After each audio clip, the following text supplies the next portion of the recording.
Your Honor, I cannot afford a lawyer. The courtroom smelled like old wood and broken promises. I sat at a table that wasn't mine, in a chair that felt too small, wearing a dress I'd borrowed from a thrift store because everything else had been sold or packed into my car. Across from me, my ex-fiancé sat with his lawyer, both of them wearing suits that cost more than my rent used to be. Behind them, I could see my cousin, the one he'd been sleeping with. She had the nerve to smile at me. The lawyer was talking about expenses, about accountability, about how I'd caused emotional distress by calling off the wedding. $75,000. That's what they wanted. That's what they said I owed for canceling a wedding after I caught him with his hands up her dress in a coat room full of our family's gifts. My mother was in the back row, crying quietly. My father sat next to her, looking at the floor. They'd taken out a second mortgage to help pay for that wedding. Now that same money was being used against me in court. Does the defendant have representation? The judge's voice cut through my thoughts. I opened my mouth. Nothing came out. My legal aid application had been denied. I was going to stand up there alone and try to explain to a room full of strangers why I didn't owe my cheating ex-fiancé anything. I was going to lose. Everyone in this room knew it. The lawyer actually smirked. Then the door opened. Before I get into what happened next, welcome back to the channel. If you're new here, hit that subscribe button, because this story is going to take you on a journey you won't believe. Drop a comment telling me where you're watching from, and if you've ever loved someone the whole world told you was wrong for you. This is a story about loyalty, about quiet power, and about what happens when you choose love over approval. Now let's get back to that courtroom. The door opened and a man walked in. Not just any man. He wore a suit that made everyone else's look like Halloween costumes. Charcoal gray, perfectly tailored, the kind you see in magazines about people who run countries. Behind him, 3 more lawyers walked in, each carrying briefcases that probably cost more than my car. The room went silent. My ex's lawyer stopped mid-sentence. His smirk disappeared. The lead attorney walked up to my table and set down his briefcase with a soft click that somehow sounded louder than anything else in that room. He was older, maybe 60, with silver hair and the kind of calm that comes from winning every battle you've ever fought. "Your Honor," he said, his voice smooth and precise. "I'm James Crawford from Morrison & Lee International. I'll be representing Miss Hayes today, along with my colleagues." He gestured to the 3 lawyers behind him. They all nodded. The judge looked confused. "I wasn't informed of representation. My apologies, Your Honor. We were retained late last evening. All paperwork has been filed electronically and should be in your system, now." I couldn't breathe. I didn't know who Morrison & Lee International was. I didn't know James Crawford. I definitely didn't retain anyone last evening because I was sleeping in my car in a library parking lot. The judge checked his computer, nodded slowly, then looked at my ex's lawyer. "Proceed." But something had changed. My ex was whispering frantically to his lawyer. His lawyer had gone pale. He shuffled through his papers like he'd lost something important. "Your Honor," my new lawyer said, standing up. "If I may, before opposing counsel continues, we'd like to submit evidence that fundamentally changes the nature of this case." "What evidence?" "Evidence that Mr. Thompson's claims of emotional distress and financial harm are not only unfounded, but fraudulent. We have documentation proving that Mr. Thompson's affair with Miss Hayes' cousin began 14 months before the engagement, not after. We have bank records showing that Mr. Thompson embezzled funds from his law firm to finance the wedding he's now claiming my client should reimburse. We have testimony from 3 witnesses who will confirm that Mr. Thompson planned to proceed with the wedding despite the affair, and only filed this lawsuit out of retaliation when Miss Hayes discovered the truth and exercised her legal right to end the engagement." The courtroom exploded, not with sound, but with shock. You could feel it. My ex stood up. "That's not true." "Sit down, Mr. Thompson," the judge said, his voice sharp. My lawyer didn't even glance at him. He opened his briefcase and pulled out a folder so thick it could have been a novel. We have text messages, Your Honor. We have witness depositions. We have financial records obtained through legal discovery that show a pattern of deception and financial misconduct. Mr. Thompson is not a victim. He's a man who got caught and is now attempting to weaponize the legal system to punish the woman who refused to be complicit in his lies. I stared at the folder. How did they get all of this? I'd told no one about the texts I'd seen on his phone that night. I'd deleted them from my memory, tried to forget the words, the pictures, the proof that I'd been a fool. The judge took the folder. The room was so quiet I could hear the pages turning. 1 page, 2, 5, 10. His expression changed, hardened. Mr. Thompson, the judge said slowly, looking up. Did you or did you not use funds from Hendricks and Associates to pay for catering services for your wedding? My ex's lawyer grabbed his arm, whispered something urgent. I'll ask you again, Mr. Thompson. Did you embezzle funds from your employer? Silence. Your Honor, my ex's lawyer stood up, his voice shaking now. We'd like to request a recess to review this new evidence. Denied. The judge closed the folder and set it down with a thud that felt like a gavel. I'm dismissing this case with prejudice. Furthermore, I'm awarding Ms. Hayes $30,000 in damages for malicious prosecution and emotional distress. Mr. Thompson, you're fortunate I'm not holding you in contempt. I'm forwarding this evidence to the district attorney's office. You'll be hearing from them. He looked at me for the first time. Miss Hayes, you're free to go. I couldn't move. Behind me, my mother gasped. My father said something I couldn't hear. My ex was yelling now about how this wasn't fair, how I'd set him up. Security was moving toward him. My cousin had her hand over her mouth, her eyes wide. James Crawford packed up his briefcase like he'd just ordered coffee, not destroyed someone's entire life in 10 minutes.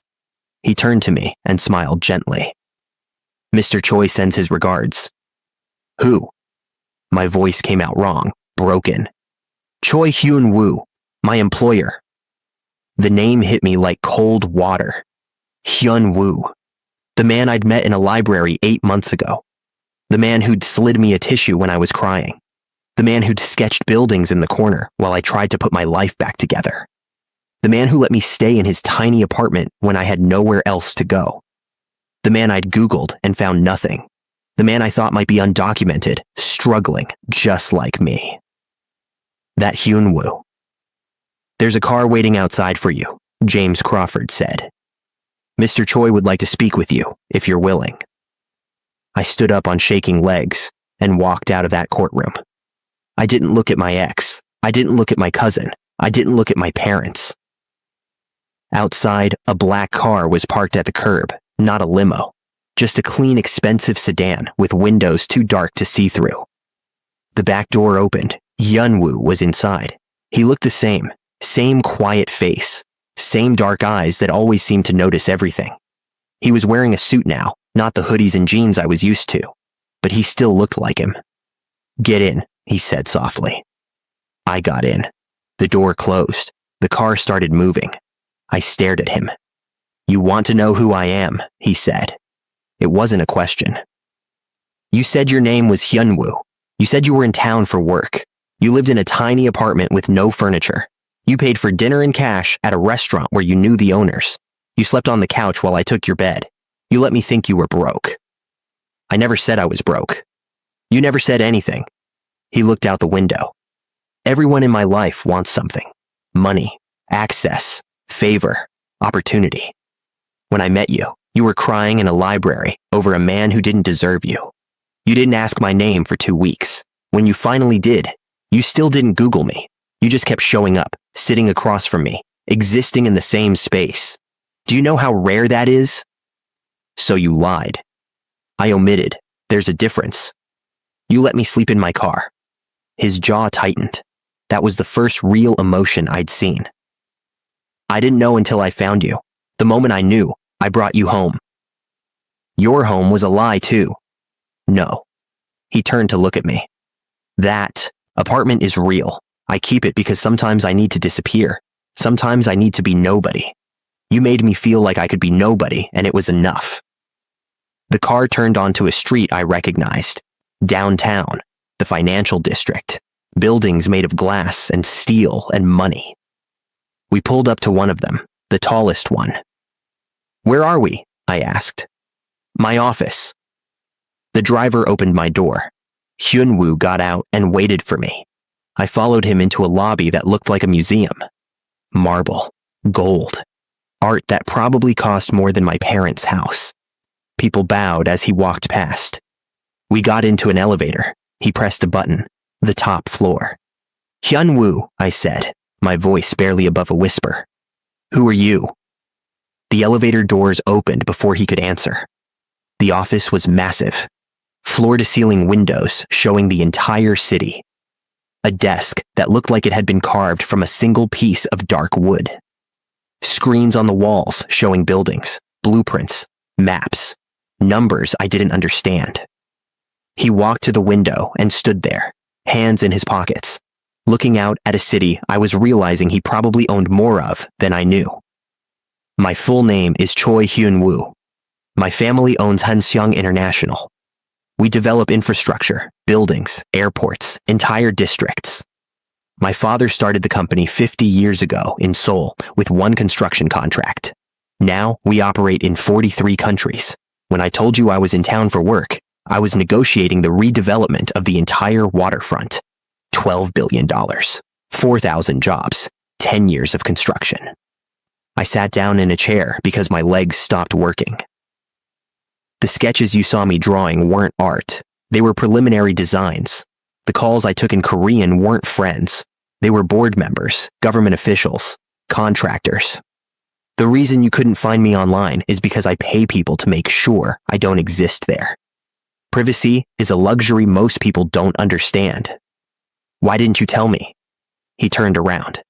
"Because for 2 months, you knew nothing about me, and you still chose to sit with me. You split a $15 meal and smiled like it was the best thing you'd ever eaten. You taught me how Americans make jokes. You fell asleep on my couch, watching movies I'd never heard of. You were you, and I got to be someone who wasn't carrying the weight of a $10 billion company." He walked toward me. "Do you know what that felt like?" I couldn't speak. "When you told me about the lawsuit, I asked for one piece of information. Your ex's name. That's all I needed. I had him investigated within 6 hours. Everything he'd ever done, every lie he'd ever told, every dollar he'd ever stolen. It took my lawyers 4 days to build a case that would have taken you 4 years and your family's entire savings to fight. I wasn't going to let him take anything else from you. You should have told me. Would you have let me help if you knew?" I thought about it. Honestly, thought about it. No. Exactly. He knelt down in front of me, eye level now. "You would have said it was too much, that you couldn't accept it, that I didn't owe you anything. You would have tried to protect me from the burden of caring about you. So I didn't give you the choice." Tears were running down my face, and I didn't remember starting to cry. "I don't understand any of this," I whispered. "You don't have to. You just have to decide if you still want to sit across from me in libraries, if you still want to teach me how to make breakfast the way your grandmother taught you, if you still want to be here, knowing who I actually am. Everyone's going to know now, after today, after that courtroom. Let them know. Your family, your company, they're not going to accept some broke girl from... I don't care what they accept." His voice was firm. "I care what I choose, and I choose you." The room went quiet, except for the sound of the city below, distant and humming. "The apartment," I said, wiping my face. "The library, that was real?" "That was the most real thing in my life." I looked at him, same face, same quiet intensity. Same man who'd handed me a tissue without asking why I was crying. "Okay," I said. "Okay? Okay, I'll stay. But you have to promise me something. Anything. No more secrets. If you're going to buy a building or destroy someone in court or whatever else billionaires do, you tell me first." He smiled. I'd only seen him do that a handful of times. Deal. My phone started ringing. It was my mother, then my brother. then numbers I didn't recognize. The news was spreading fast. You don't have to answer those, Hyunwoo said, standing up. I know. He held out his hand. Are you hungry? Starving. There's a Korean place I know, family owned. Best soup in the city. The same one from before. The same one. I took his hand and stood up. Do they know who you are? They know I like extra kimchi, and I always sit in the back corner. That's all that matters. We left the office, rode the elevator down in silence, and got back in the car. My phone wouldn't stop buzzing. Messages from people who'd ignored me for months were suddenly flooding in. Apologies, questions, requests. I turned my phone off. The restaurant was exactly like I remembered. Small. Warm. The owner saw Hyunwoo and smiled, said something in Korean that made him laugh. We sat in the back corner, same table as before. The owner brought out soup without us ordering. Steam rose from the bowls, carrying the smell of garlic and spice. When I was young, Hyunwoo said, breaking the silence, my father told me that power isn't about what you show people. It's about what you choose not to show. He said the loudest people in the room are usually the weakest. The ones who really have power don't need to announce it. Is that why you didn't tell me? Partly, but mostly it was selfish. I wanted to know what it felt like to be loved for who I am, not what I can do. He picked up his spoon. You gave me that. For 8 months, I was just some guy you met in a library. That was the greatest gift anyone's ever given me. I reached across the table and took his hand, his fingers wrapped around mine, warm and steady. For the record, I said, I would have loved you either way. I know, that's why I'm sitting here. We ate in silence, the kind of silence that only exists between people who don't need to fill every moment with words. My phone was off, but I knew what was happening out there. The news was spreading. My ex was probably melting down. My family was probably in shock. The internet that had mocked me for months was probably scrambling to delete old posts. None of it mattered. In this small restaurant, eating soup with a man who'd hidden an empire just to see if I'd love him anyway, I was exactly where I needed to be. But I should probably tell you how we got here. How a woman who had everything go wrong ended up sitting across from a man who could move mountains with a phone call. You need to understand what those 8 months were really like. Because the courtroom was just the end. The real story happened in all the quiet moments before. It started the way all disasters start, with a choice that seemed right at the time. His name was Derek Thompson. Tall, handsome, successful attorney at one of the city's top firms. We met at a fundraiser my company sponsored. He had the kind of smile that made you feel like you were the only person in the room. My mother loved him immediately. My father called him son before we were even engaged. The proposal happened at my parents' anniversary party. He got down on one knee in front of everyone, 200 people watching. My mother crying, my father recording on his phone. I said yes because saying anything else would have been impossible. Planning the wedding became a second job. My mother took over most of it, which I was grateful for until I realized she was spending money we didn't have. Designer dress, luxury venue, catering for 300 people. When I tried to scale back, she said this was a once-in-a-lifetime event. That Derek's family expected a certain standard, that we couldn't embarrass ourselves. My father took out a second mortgage without telling me. I found out when I saw the bank statement on the kitchen counter, 2 months before the wedding. $70,000. For one day. For a party. I felt sick, but Derek said it was fine, that his family would help, that we'd pay it back together, that it was an investment in our future. I should have known then, should have seen the signs. But love makes you stupid in specific ways. The engagement party was at his parents' house, a mansion in the suburbs with columns and a circular driveway. His mother looked at my dress and said something about hoping I'd chosen better for the wedding. His father asked what my father did for a living, then changed the subject when I told him. I found Derek in the coat room with my cousin 2 hours into the party. Her dress was pushed up, his hands were on her waist, They were kissing like they'd done it 1,000 times before. I didn't scream, didn't cry, just stood there. He saw me first, pushed her away, started saying my name. I turned around and walked out, got in my car, drove home, didn't answer my phone for 3 days. When I finally did, my mother was crying. Not because her daughter's heart was broken, because we'd already sent the invitations, because deposits were non-refundable, because what would people think? My cousin called me a liar, said I'd misunderstood what I saw, that Derek was just helping her with her dress, at the engagement party, in the coat room, with his tongue in her mouth. Derek showed up at my apartment with flowers and tears, said it was a mistake, that he loved me, that the stress of the wedding had made him do something stupid. He begged me to forgive him. I told him to leave. 2 weeks later, his lawyer sent a letter. He was suing me for the cost of the wedding.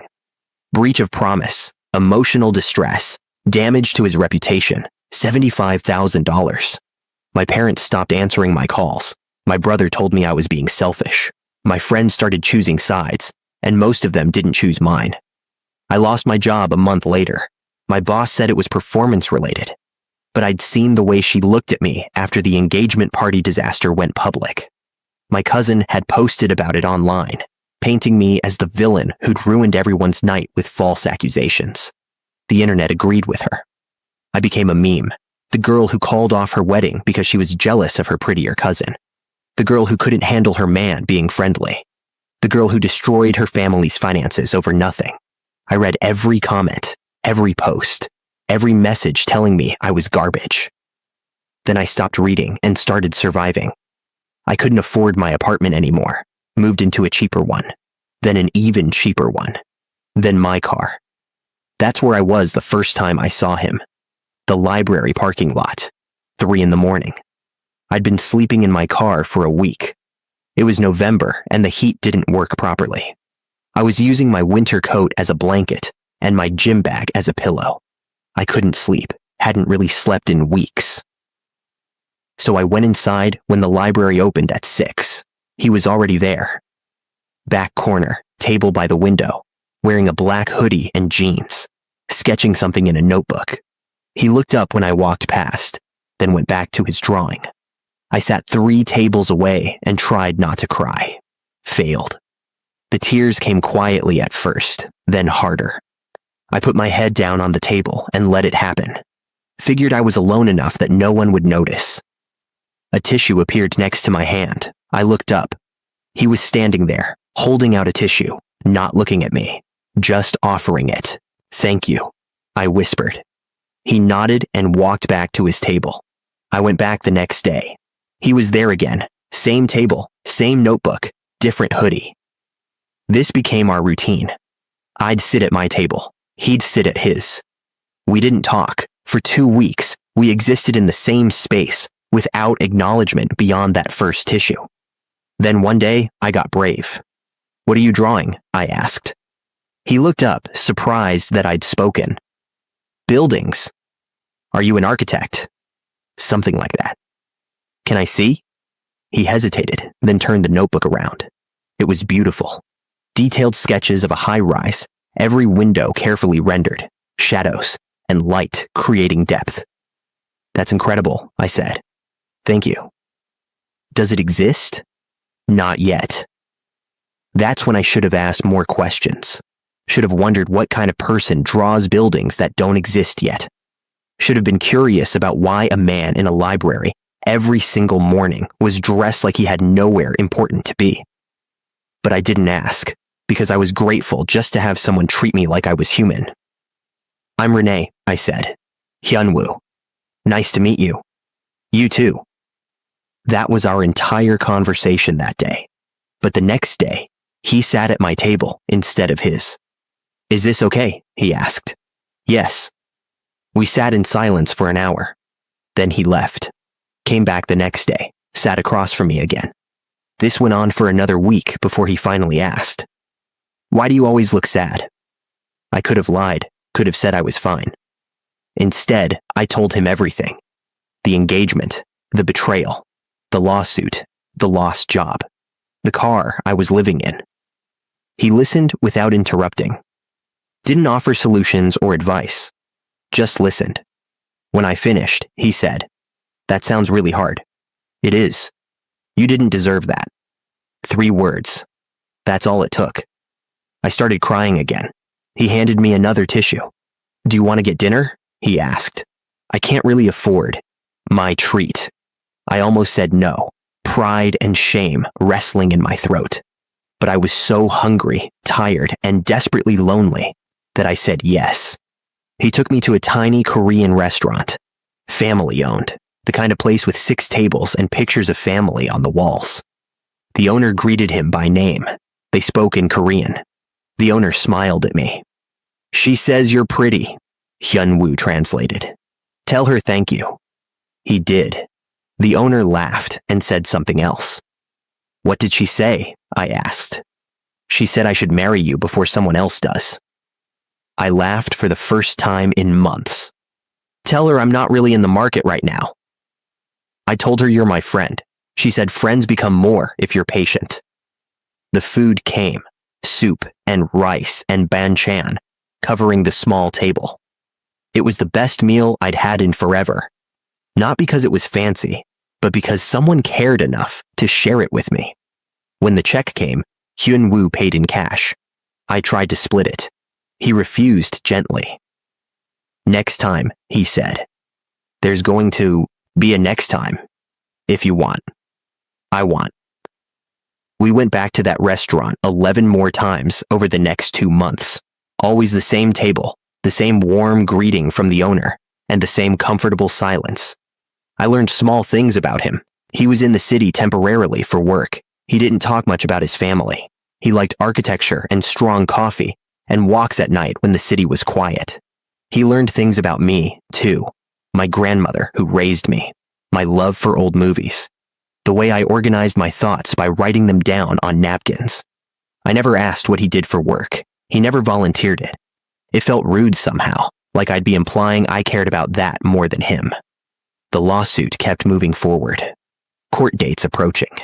My family still wasn't speaking to me. My ex had gotten a new job, a new girlfriend, my cousin, and was posting about how happy he was. I was still sleeping in my car. Hyun-woo didn't know that part. I'd told him I was staying with a friend, didn't want him to worry, didn't want to seem more pathetic than I already was. Then one night he found me. I was parked in the library lot, trying to sleep, when someone knocked on my window. I jumped, thinking it was security or worse. It was Hyun-woo.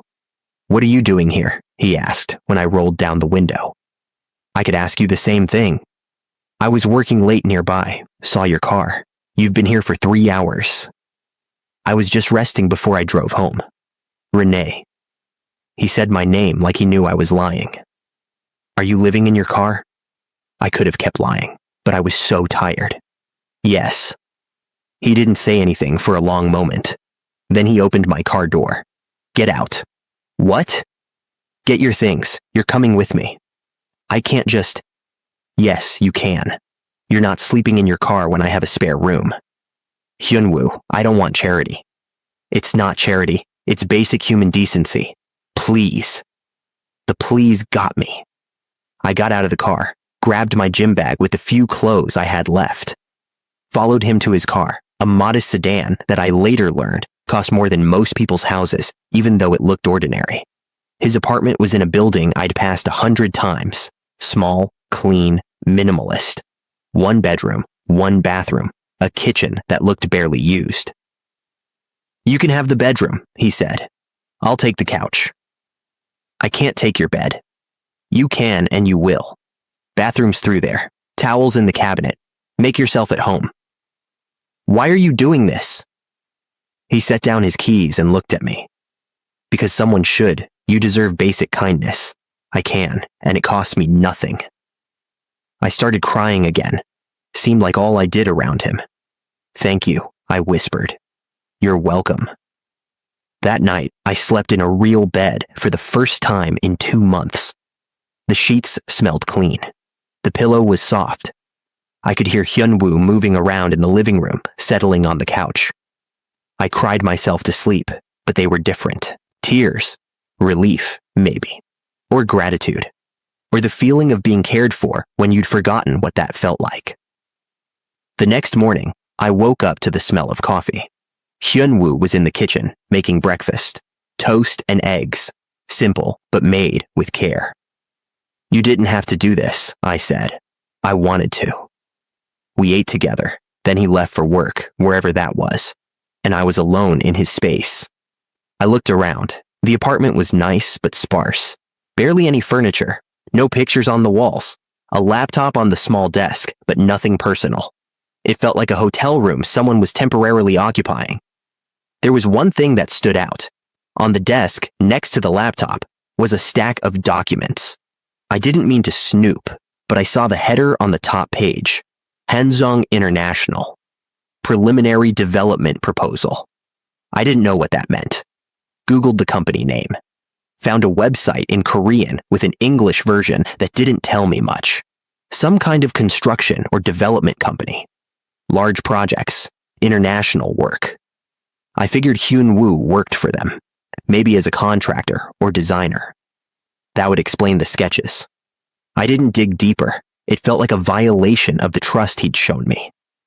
That afternoon, I went to the library, applied for jobs, sent out resumes, tried to rebuild something from nothing. Hyunwoo came home that evening with groceries. "I thought we could cook together. You don't have to keep feeding me." "I know, I want to." We made dinner, nothing fancy. Pasta and vegetables. I taught him how my grandmother made the sauce with butter and garlic and patience. He was a terrible cook, burned the garlic twice. But he laughed about it, and I laughed too. And for a few hours, I forgot about the lawsuit and the lost job and the family that had abandoned me.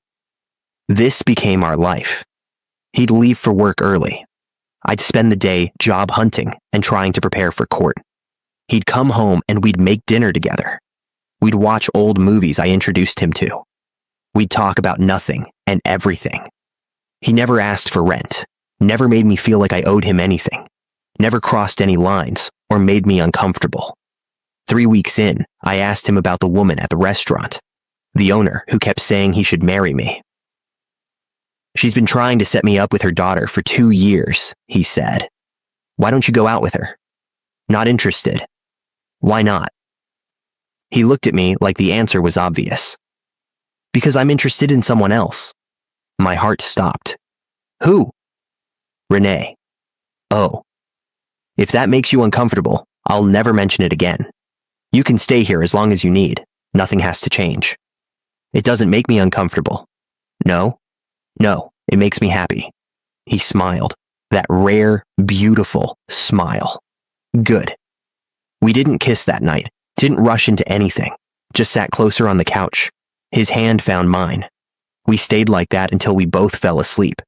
The court date was 2 weeks away. I'd told Hyunwoo about it, but not the details. Didn't want him to worry. Didn't want him to know how bad it really was.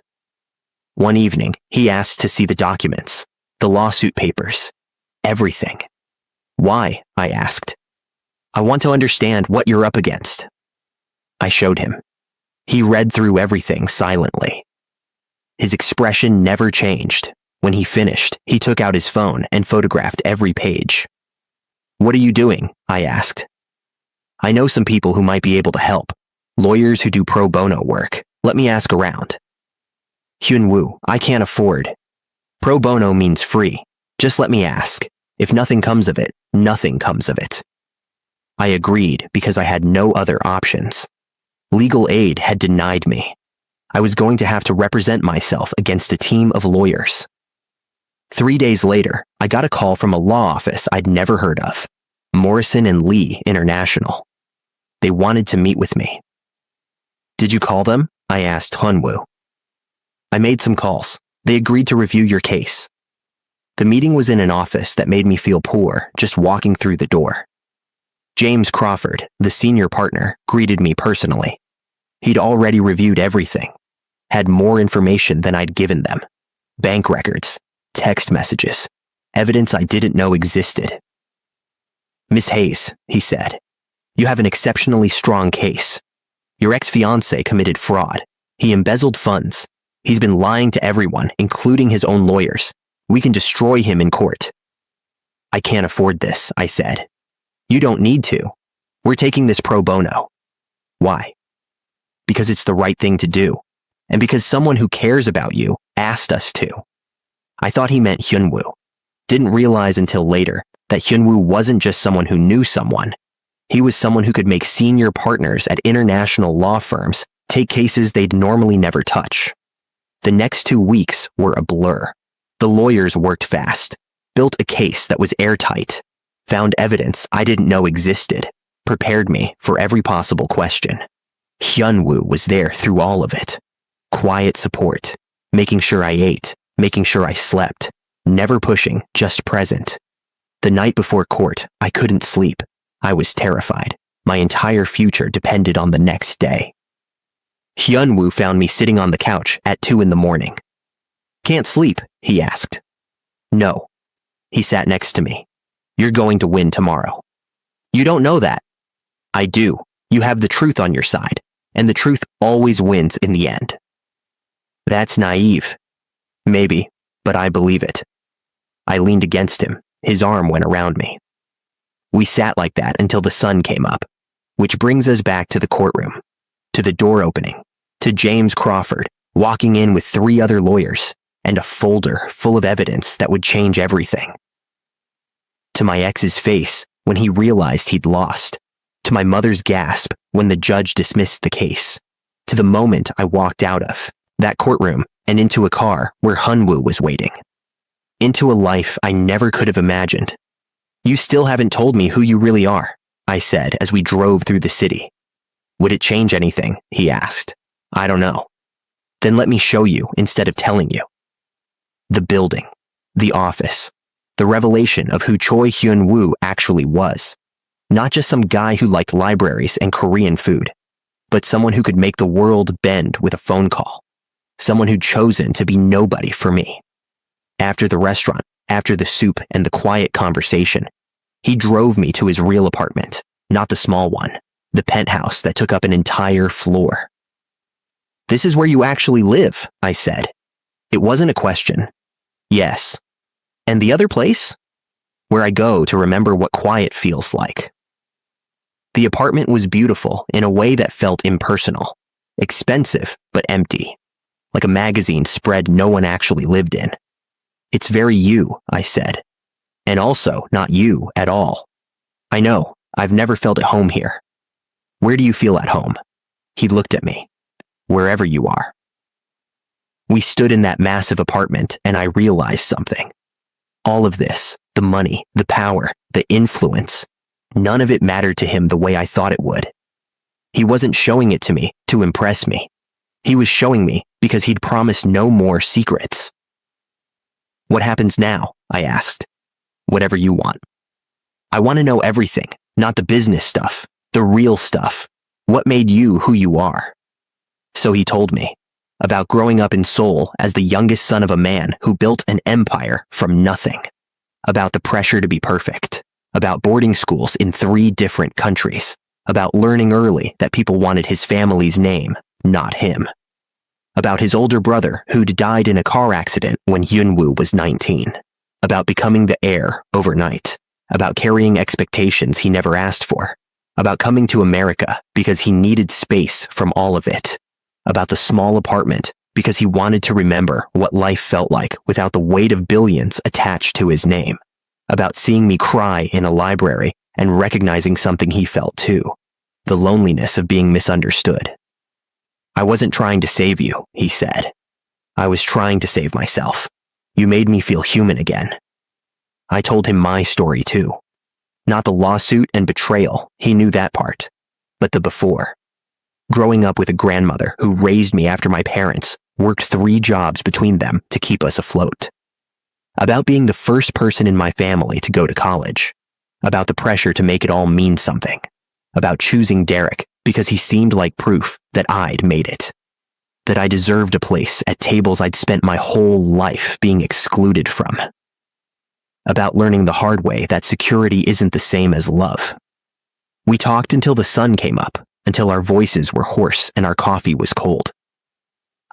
Should probably figure out what I'm doing with my life, I said, as dawn broke over the city. You don't have to figure it out today. I can't just live in your apartment and exist. Why not, just for a while, until you know what you want? People will talk. People are already talking. He was right. My phone had been blowing up since the courtroom. Messages from people I hadn't heard from in months. Suddenly, everyone wanted to reconnect. My cousin's story was being questioned, and I was the victim instead of the villain. I hated it. Hated that it took power and money for people to believe me. Hated that my word hadn't been enough. I want to go back to school, I said suddenly. For what? I don't know yet. Something that matters. Something that's mine. Then do it. I don't have money for... I'll pay for it. Hyunwoo, I can't let you. Why not? I have more money than I know what to do with. You have dreams you put on hold because someone stole your stability. Let me give it back. That's not how this works. Why not? Who made the rules? What if this is how it works for us?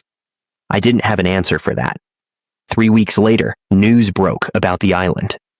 I was living in the penthouse by then, still adjusting to having a doorman and an elevator that required a key. Still feeling out of place in rooms full of furniture that cost more than cars.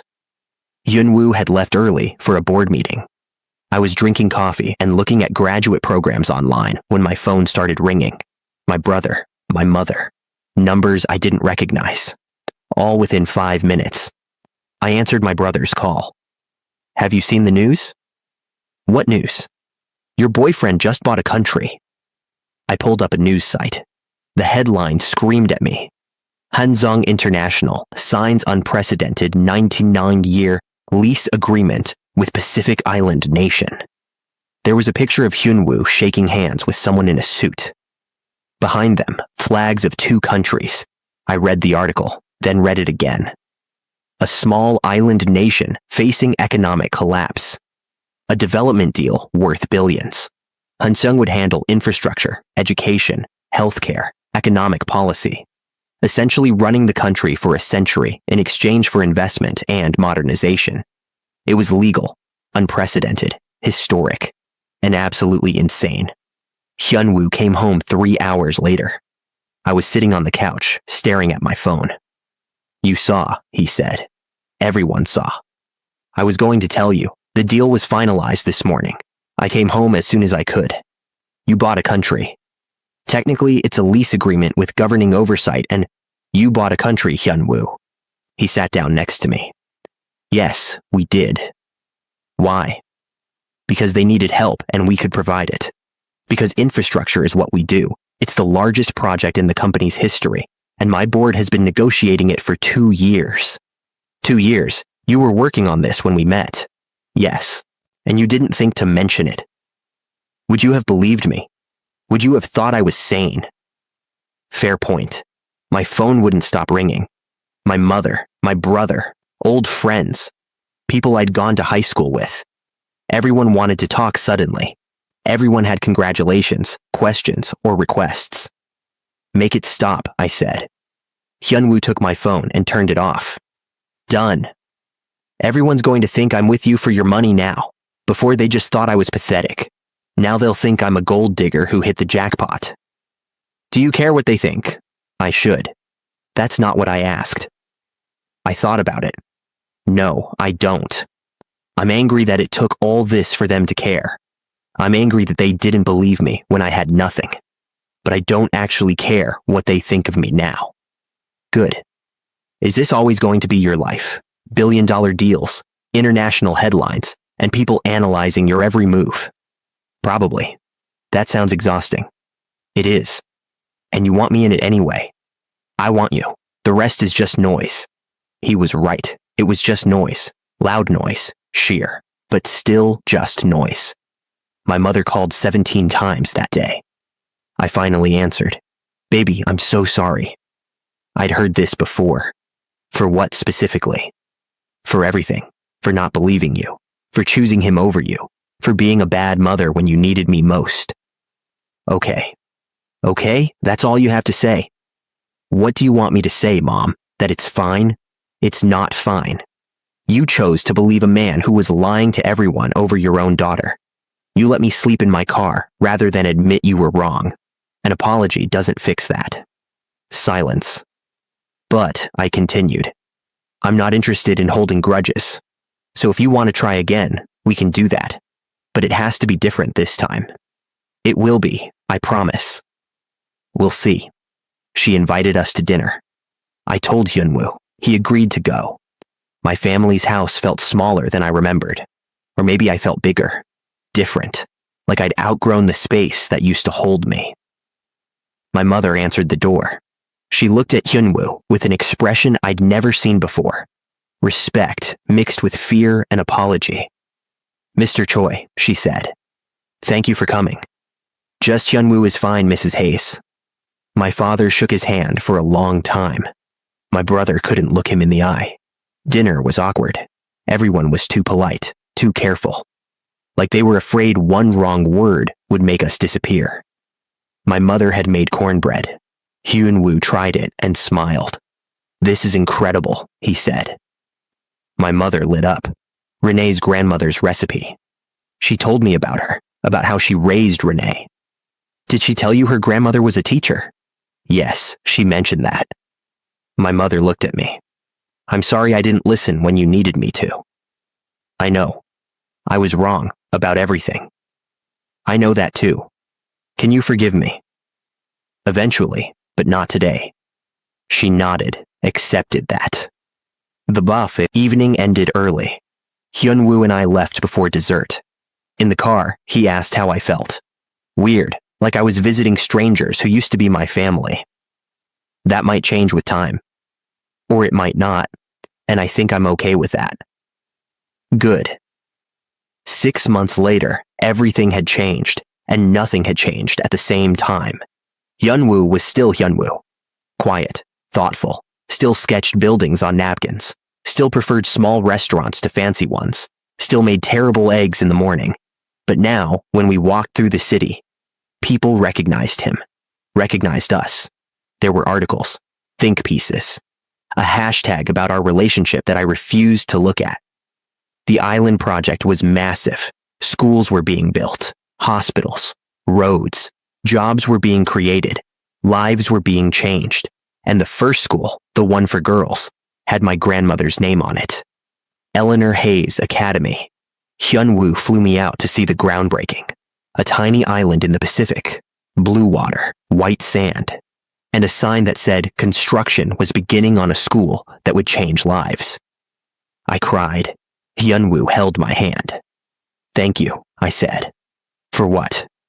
For remembering, caring, and making something beautiful out of the worst year of my life. You did that. I just helped. We stayed on the island for a week, met families, saw the plans for development, watched Hyunwoo negotiate, plan and build something that would outlast us both. On our last night, we sat on the beach. The sun was setting. Everything was gold, orange, and perfect. I need to tell you something, he said. Okay. When I met you in that library, I was supposed to be in Seoul. There was a board meeting, a major deal. I was supposed to fly back that morning. Why didn't you? Because I looked at my schedule and realized I'd been in 3 countries in 2 weeks. I hadn't slept in my own bed in a month. I didn't remember the last time I'd done something just because I wanted to. So I skipped the meeting, went to the library, tried to remember what it felt like to be a person instead of a position. And then I showed up crying. And then you showed up crying. And I thought, if I'd gone to Seoul like I was supposed to, I never would have met you. I never would have known what it felt like to be chosen for me instead of what I can do. He turned to look at me. You saved my life that day, not dramatically, but in all the small ways that matter. You made me remember who I was before I became who everyone needed me to be. You did the same for me. I know, that's why this works. We sat there as the sun disappeared and the stars came out. Somewhere behind us, construction workers were finishing for the day. Somewhere ahead of us, the school was rising from the ground. Somewhere in between, 2 people who'd found each other at rock bottom were building something that felt like forever. What happens next? I asked. Whatever we want. I want this right here, you and me, and something bigger than us. Then that's what we'll build. And we did. We are. Every single day. The world still talks. People still have opinions. My ex is serving time for embezzlement. My cousin deleted her social media. My family tries harder now. We're better. Not perfect, but better. And Hyunwoo? He's still the same man who handed me a tissue in a library. Still the same person who listened when no one else would. Still choosing me every single day. The difference is now I know what that choice costs. The privacy, the scrutiny, the pressure of being with someone the world watches. And I'm choosing him anyway. Every single day. Because real power isn't about countries, companies, or bank accounts. Real power is looking at someone when they have nothing and saying, I choose you. It's sleeping on a couch so someone else can have a bed. It's remembering the stories someone tells when they're half asleep. It's building schools, dreams, and futures out of love instead of obligation. Real power is quiet. It doesn't need to announce itself. It just shows up and changes everything. And sometimes, if you're incredibly lucky, it looks like a man in a library with a sketchbook full of buildings that don't exist yet. Buildings he's teaching you how to dream up together. That's the story. That's how a woman who lost everything found more than she ever knew existed. Not because someone rescued her, but because two people rescued each other at exactly the right moment. And that's more powerful than any country, any empire, any headline. That's everything. That night, back in our penthouse, I found Hyunwoo on the balcony. He was sketching again. What is it this time? I asked, wrapping my arms around him from behind. A community center for the island. I was thinking we could add an art wing, teach kids architecture and design. We? He turned around and pulled me close. We, if you want. I know you've been looking at education programs. What if you help design the curriculum? I'm not qualified to. You're qualified to care. That's more than most people who do this work. The rest we can learn together. Together. That word meant something different now. It meant building schools on islands, facing down courtrooms, family dinners, and a world that had opinions about everything we did. It meant choosing each other when it was hard, when it was easy, and every moment in between. Okay, I said, let's do it together. He kissed me. Soft, certain, and full of promises we were both going to keep. Below us, the city hummed with life. Millions of people living their own stories. Some of them were probably going through what I went through, feeling abandoned, misunderstood, choosing between approval and authenticity. I hoped they chose authenticity. I hoped they found their own version of a man in a library who saw them when they felt invisible. I hoped they learned what I learned, that the people who love you when you have nothing are the only ones who matter when you have everything. That power doesn't announce itself with headlines and bank accounts. It announces itself with tissues and soup and someone sleeping on a couch so you can have a bed. That the world's opinion of you means nothing compared to your own opinion of yourself. And that sometimes the best thing you can do is walk away from everyone who doesn't value you and build something new with someone who does. 3 years later, the Eleanor Hayes Academy opened its doors to its first class of students. 200 girls, full scholarships, the best teachers we could find. A curriculum designed to create leaders, not followers. Hyunwoo and I were there for opening day. We walked through hallways that smelled like fresh paint and new beginnings. We watched girls who looked like I did at their age walk through doors that were opened for them, not despite them. My grandmother would have loved it. The principal, a woman named Dr. Osei, who'd left a prestigious university to run this school, pulled me aside. Do you know what the girls call you? She asked. I'm almost afraid to find out. The woman who stayed, they know your story about the engagement, the lawsuit, the choice you made to trust yourself instead of what everyone told you.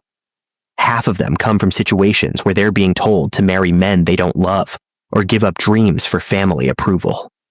You gave them permission to choose differently. I couldn't speak. Thank you, Dr. Osei said, for being brave enough to let people see your struggle. It matters more than you know. That evening, Hyunwoo and I sat on the same beach where we'd sat 3 years before. The school was lit up behind us. Inside, girls were studying, dreaming, becoming. Your grandmother would be proud, Hyunwoo said. I think she would be. I know I am. I leaned against him, feeling the weight of everything we'd built, not just the school, not just the relationship, but the life we'd chosen when we could have chosen easier paths. No regrets? I asked. Not a single one. You? Not one. He kissed the top of my head. Good, because I'm not done building things with you yet. What's next? Whatever we want. That's the best part. We get to decide. And we did. We are. Every single day. If this story moved you, do me a favor. Hit that like button, subscribe to the channel if you haven't already, and drop a comment telling me where you're watching from and if you've ever had to choose between what people expected and what your heart knew was right. Share this with someone who needs to hear it. Someone who's being told they're not enough. Someone who's choosing love over approval. Someone who's sleeping in their car, but still believing better days are coming. Because they are coming, I promise you that. Your story isn't over. The courtroom scene, the moment when everything changes, the person who sees you when you feel invisible, they're all still ahead of you if you just keep going. Don't give up. Don't go back to people who didn't value you. Don't let the world tell you who deserves your loyalty. You know who you are. You know what you're worth. Trust that. Even when it's hard. Especially when it's hard. And remember, real power is quiet. It doesn't need validation. It just shows up and changes everything. Thank you for being here. Thank you for listening. Thank you for being part of this community where we believe in choosing ourselves, choosing real love, and building lives that matter. I'll see you in the next one. Until then, keep your head up. Your person, your moment, your breakthrough. It's all coming. Just don't give up before you get there. Much love. Stay blessed.